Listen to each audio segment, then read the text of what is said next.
Here is Ted de Corsia in the Mickey Spillane Mystery, That Hammer Guy.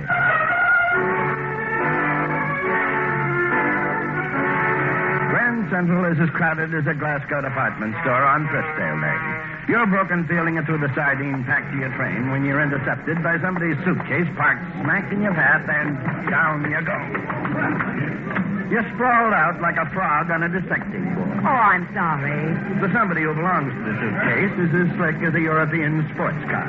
She's one of the few dames you've seen with that new short haircut who doesn't look like a refugee from an Italian movie. Well, I hope you didn't injure anything.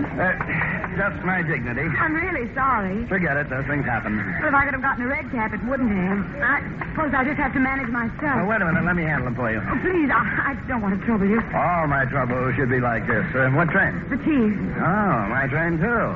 So it's no trouble at all. Well, it's very nice of you. Here, let me take that one, too. No, thank you. I can manage it. But it's the biggest. No, really, as I said, I can manage. And she does manage the big piece of luggage all the way to her compartment, and with surprisingly little effort. You figure this chick can take care of herself in the clinches. You also figure the trip to Chicago isn't going to be as dull as you expected. Thank you very much, Mr. Mike Hammer. And so far, I only know you by the initials on your bag. And I can't go around calling you F.D., can I? The F is for Fane, the D for Durando. Fane? It means holy. Fane, nice name. Oh, by the way, my roomette is in the next car. Oh, that's nice. Did I say something wrong? Well, I have no objection. It's just that my husband might. Oh, Mrs. Durando. Mm-hmm. My husband could be along any moment. He was late. I'm sorry. Well, look, maybe the three of us can have a drink later in the club car. No, and it would be better if we should meet again, if you pretend you don't know me. Later, you're in the club car, putting your own personal brand on a couple of ponies of bourbon. There are some things about this dame that have made you as curious as a small-town gossip.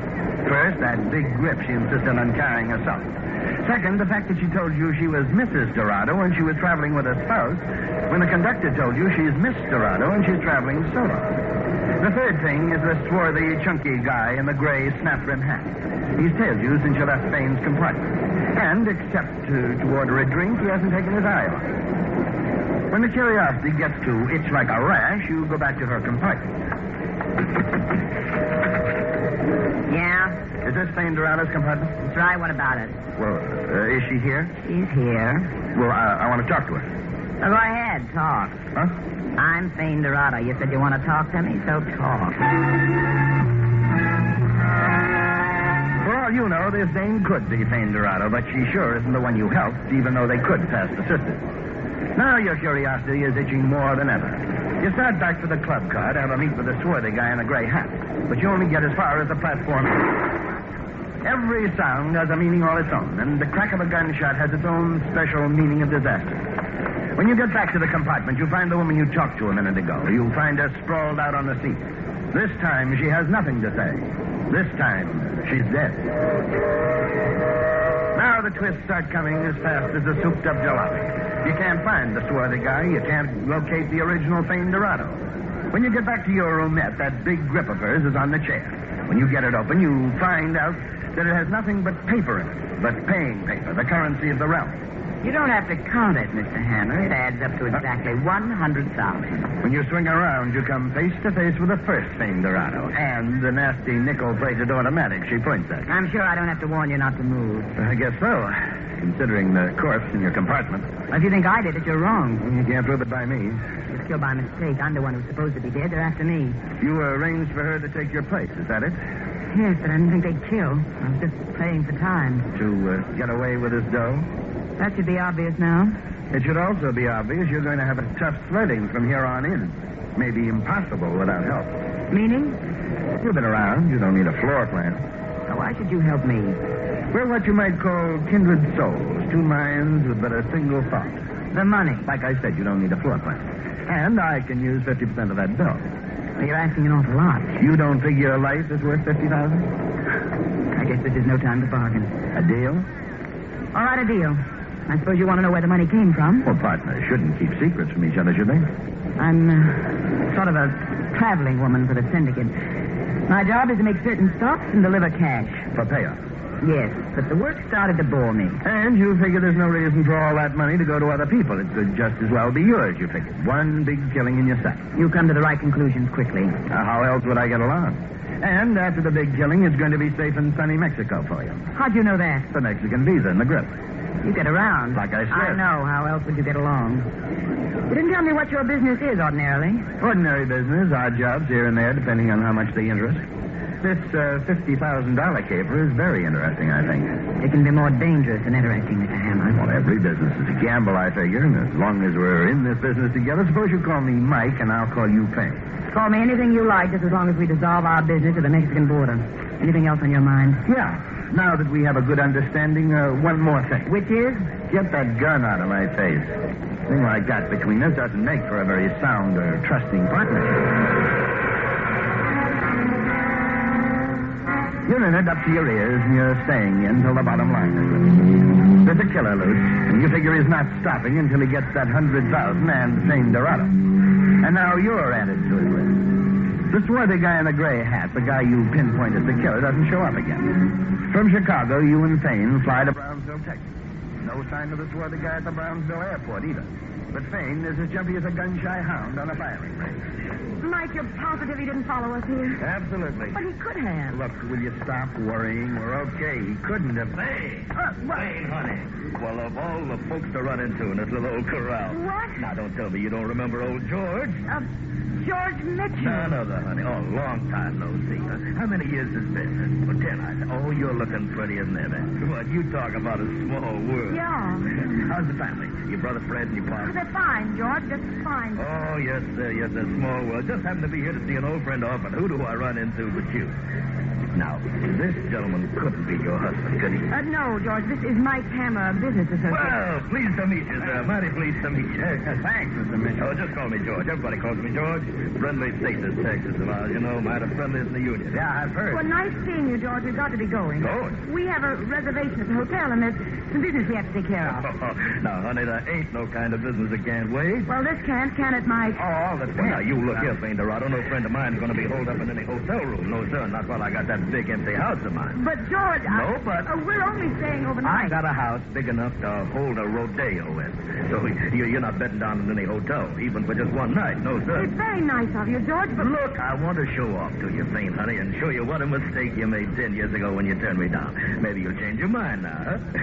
Just wait till you see that house of mine. Just you wait. Well, I'd really love to, George, but Mike wouldn't hear of it, I'm sure. Look, Faye, you just don't turn down Texan hospitality. The reservation. Ah, don't you worry about that. George Mitchell will take care of everything. You just leave everything to old George, huh? He knows how to handle things. I wouldn't bet against it. You sound like a guy who gets along. Well, I gotta admit, I'm eating pretty regular. And you know how I did it, Faye, honey. You'd never guess. Art. That's how little old George did it all, with fine art. You paint? Me paint? Well, I can't even draw a straight line. I've got myself an art gallery 5 years ago, and it's the biggest in the Southwest now. You know anything about art, Mike? Well, you've got to see this here collection of mine. Maybe it ain't 57th Street, New York, but it's got a fast turnover, and that's what counts in any business, huh? Every time. Oh, by the way, Fane, what's your line? Well, Luggage, George. Faye and I are very much in luggage. George Mitchell's joint is big, all right. All Texan and 100 yards wide. You're surprised the floors aren't carpeted with wall-to-wall money. Like the rest of the place, your bed is king-sized and comfortable, but you can't enjoy the plushiness of it. You keep thinking about the thin slab other people might be sleeping on. People like that dame who was killed on the train. The dame sleeping permanently on a morgue slab. Early the next morning, you knock on Fane's door. When there's no answer, you walk in. She's not there. And you don't have to take a second look around to know that she didn't even sleep there.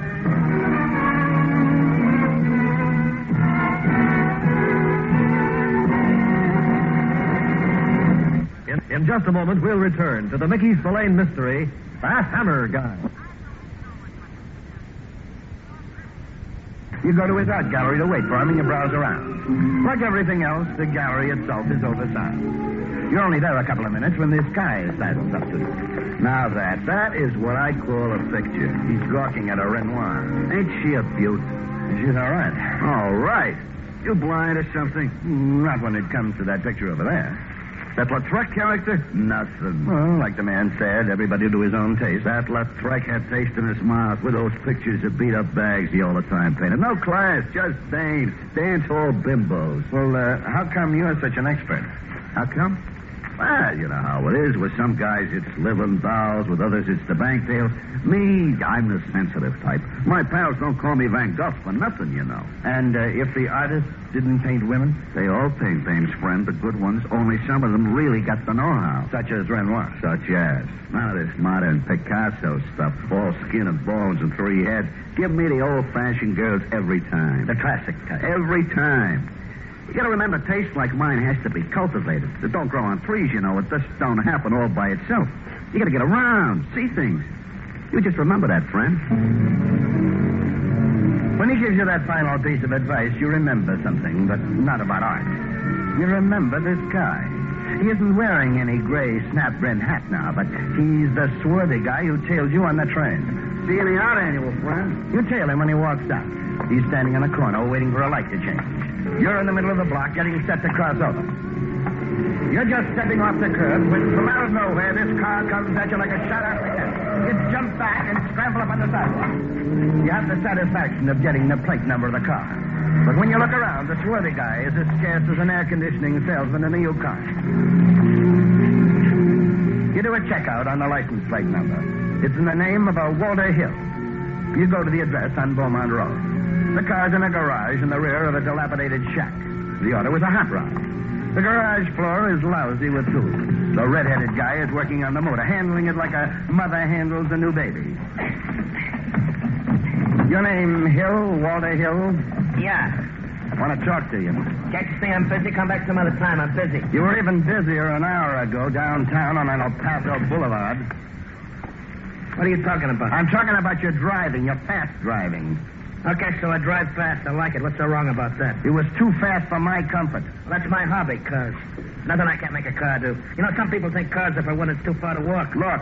Some people don't know what it means to get behind a wheel and really live. Man, that's something. You know, I mean, really something. Just to zip along. Is that something? But you weren't just zipping along. You were aiming. You know, you take one of these small jobs and really super up. 65 and second I can do on this cut down, Lizzie.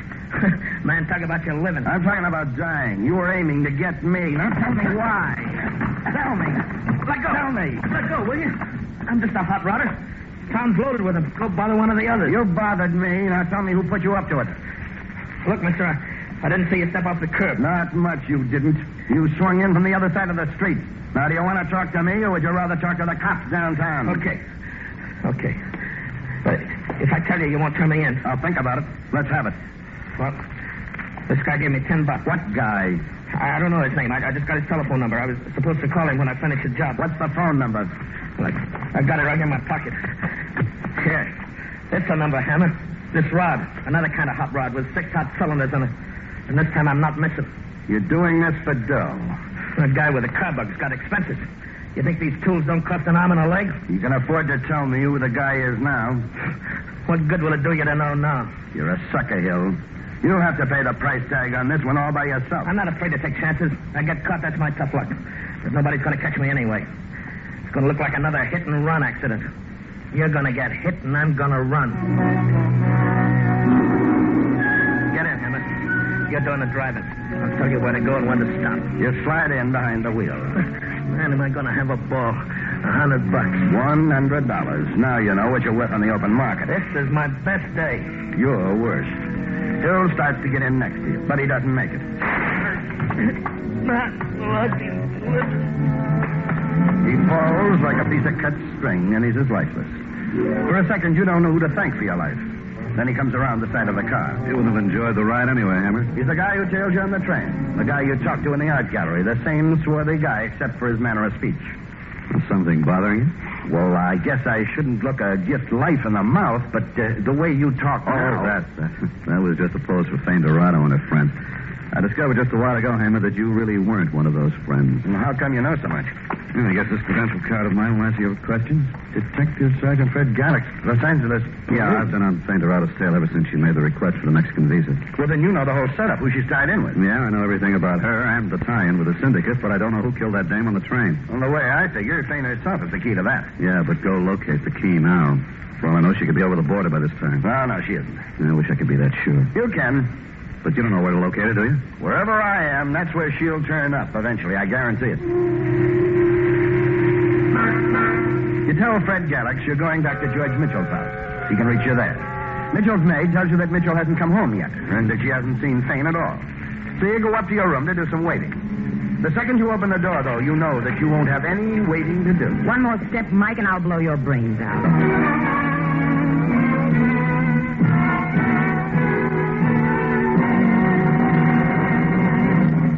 In just a moment, we'll return to the Mickey Spillane Mystery, That Hammer Guy. And now, back to the Mickey Spillane Mystery, That Hammer Guy. Just as you figured it, Faye Durando came back to you. And even though that nickel-plated gun of hers is shoving its nose in your face, you give out with a big, broad smile. You'll be smiling on the other side of your face. You're right, honey. I figured you'd have caught up with me hours ago. Never mind the jokes, just start digging, and you know what I want you to come up with. Gee, honest, you got me there. Stop stalling. I'm in a hurry. Let me have that visa. Oh, that. I'm waiting. The visa. Now, is that a way for partners to act, you pointing a gun at me? It's just where it's going to stay until you hand over my visa. Well, you don't think I'm chump enough to have it on me. Then where is it? Well, like all good investments, I put it in a safe place, and that's where it's staying, Faye, until I get my share of that dough. Well, partner, what do you say to that?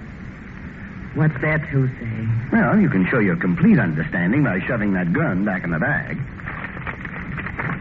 Satisfied? Couldn't be happier. You know, Mike, I gotta hand it to you. Oh, you will, honey. Every cent of my hat. That all you think about? Money. The gun didn't work. Nothing else will either. All right. Now, let's have our board of directors meeting to discuss future business. Make it short. Oh, it'll only take as long as it takes to put that $50,000 in my pocket. You don't have to worry now. You'll get yours. Who's worried? I just want to know when we close the books on this corporation. Tonight, all right? Suits me. Where? And there's a warehouse downtown. I'll tell you how to get there in a minute. But you just make sure you bring that visa. Well, I'll bring it, but you remember your part of the deal. I wouldn't want to lose any of this newfound confidence in my partner. Don't worry. You can count on me, partner. Dorado gives you the directions of how to get to your meet with her at the warehouse. After she leaves Mitchell's house, a phone call comes in for you from Fred Gallix. Out of the Panhandle Hotel, room 456. Got something hotter than a branding iron. Get her as fast as you can make it. You rush over to the hotel to meet Fred Gallix, but you don't make it fast enough.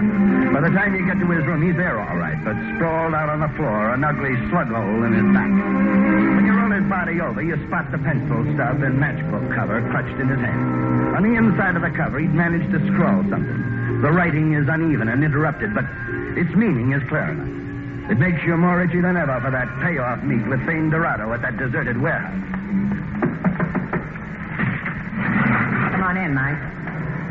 I'm sorry I'm late. I hope you didn't worry too much about me. I knew you'd come. It's real nice when two partners understand each other like we do. Let's get on to business. Oh, no, don't rush on my account. I'm not on your account. Anxious to get going to Mexico, huh? If you don't mind. Why should I? After all, this partnership of ours will be dissolved when we complete this deal. So let's complete it. Okay, but you know what they say about haste makes... You have the visa? Sure. Deal's a deal, isn't it? All right, then give it to me. Now, it's not that I don't trust you, honey, but there's that $50,000 that's supposed to be handed over to me. I haven't got it. What? But it's here. Huh? She means I got it, Hammer. Oh. I got it right here in this suitcase. Mitchell. Life's full of little surprises, isn't it, Mike? Like I said, the airport's a small world. You insisted on holding out on my visa. Can you hate me for protecting my interest? I can kill you for it. Now, that gun looks real familiar, Fane. You know what they say, familiarity breeds contempt. Mitchell here is sure to find that out, too. Don't worry your little old head about me. Walt Hill, you hired him to get me. He didn't, so I saved $100. And that gallery of yours. Just the front, Hammer. I know, for the syndicate. But Faye and me are through with the syndicate, aren't we, Faye? That's right, George. Faye and me, we're going into business for ourselves in little old Mexico. If you make it across the border. Don't you worry about us. We'll make it. You may have to kill others. I don't think so. Just you, Hammer. Maybe you'll get away with it, but killing a cop, that's a hard rap to beat. So you know about Galax, huh? You're not the only one who gets around, Mitchell. Yeah, but you're through getting around. In a rat Faye. That's absolutely right, George. Right. You see, Hannah? About that dame on the train. Still a small world. I was on that train, too. If the syndicate thought Faye was dead, it'd give us time to skip to Mexico. Pretty neat little plan, huh? You know what they say about the best laid plans of mice and men. I mean rats. Oh, now, is that a nice way to be talking about your ex-partner? Your ex-partner, too, George. Huh? You heard me, George. Stay right where you are. Oh, Faye, honey, what I'll make it fast, snappy, and unpleasant. Life is full of surprises in such a small world, George. You just got to expect it. You shut up. I'm the one who gets the last laugh on both of you. Well, Fast and snappy, I told you. I'm not splitting the money in that suitcase with anybody. I didn't go through all the trouble to give up any of it. Well, what's the idea? The idea, Georgie, is to leave you and Mike here. Now, Faye, don't be crazy. You won't get away with it. I'll try. I'll tell you that. I'll try. Well, I'll find you. You try this and I'll find you and I'll hound you A down. dead hound can't track anything down. Now, what's so funny? Well, the joke's on you, Faye, honey. I'm the one who gets the last laugh. You want to die laughing? Go ahead, It's laugh. almost worth it. Such a big joke, huh? The money in that suitcase that couldn't get you a ride on a Mexican streetcar, all of it together. What? It's phony. Huh? Counterfeit. You're lying. Well, go ahead. Look for yourself. Not worth the paper it's printed on. I made the switch yesterday. I was going to meet you in Mexico City next week. Yeah? I wasn't ever going to meet you again. Now, I ask you, who's got the last laugh, huh? You stop it. Stop it. I'll kill you just for Oh, laughing. no, you won't. You want that money too bad. You won't do nothing. A real big joke, huh? Enjoy yourself while you can, Mitchell. Well, what's going to stop me now? Fred Galax. What? Well, he's dead and you know it. In a way, he isn't. What are you talking about? I'm talking about that gun you're holding. Take my advice. Drop it. Are you crazy? There are cops at every window. Oh, sure. There's one at that window behind you. Of course. You're right. That window there. To your left. Even though he was dying, Galax managed to scribble a note to me about your setup at the art gallery, Mitchell. It wasn't hard for me to put two and two together. So I fixed it for the cops to be here for this final business deal of ours. Now I ask you both, who's got the last laugh?